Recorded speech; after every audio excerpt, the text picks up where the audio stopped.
Hello বন্ধুরা, আর একটা নতুন ভিডিও নিয়ে আপনাদের মাঝে হাজির হয়েছে।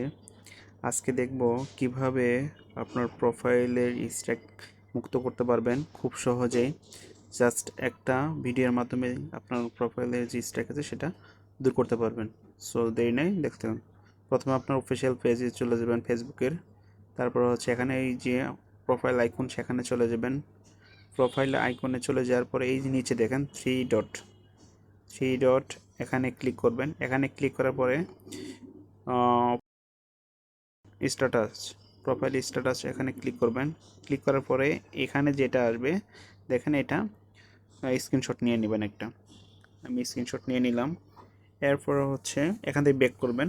ব্যাক করে আপনার এই যে প্রোফাইল আছে না, দেখেন সাইডে প্রোফাইল থ্রি ডট, সেখানে ক্লিক করবেন। ক্লিক করার পরে নিচে স্ক্রল করবেন।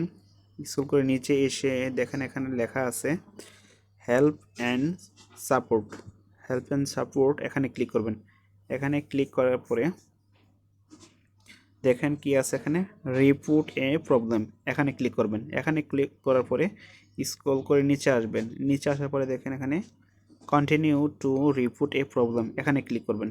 এখানে ক্লিক করার পরে একটু ওয়েটিং করতে হবে। এখানে ওয়েট করার পরে দেখেন এই যে পরে এখানে যে লেখাটা আছে এই লেখাটা দিয়ে দেবেন। এখানে আমি একটা লেখা দিয়ে দেবো, এটা আমার ডিসক্রিপশনের নিচে লেখাটা দিয়ে দেবো। জাস্ট এই লেখাটা এখানে অ্যাড করে দেবেন। আর সাথে এখানে নিচে দেখেন পিকচার যেটা আছে, ওই যে স্ক্রিনশট দিয়ে যেটা নিলাম, সেই স্ক্রিনশট দিয়ে সেই ছবিটা এখানে অ্যাড করে দেবো। অ্যাড করার পরে ওই যে উপরে ডান পাশে যে একটা তীর চিহ্ন মত দেখা যায়, কমেন্টের যে তীর চিহ্ন মত দেখা যায়, সেখানে ক্লিক করে দিলে এটা আপনার কাজটা হয়ে যাবে। সো এইভাবেই খুব দ্রুততার সাথে আপনার ফাইলে যে স্ট্যাক দিচ্ছে এই স্ট্যাকটা দূর করতে পারবেন। আপনাকে বিরত থাকতে হবে হচ্ছে অন্যের ছবি, অন্যের পোস্ট এগুলা পাবলিশ করা, এগুলা ডাউনলোড দিয়ে এগুলা সরাসরি পাবলিশ করা, এগুলা বিরত থাকতে হবে। সো ভিডিওটা এই পর্যন্তই।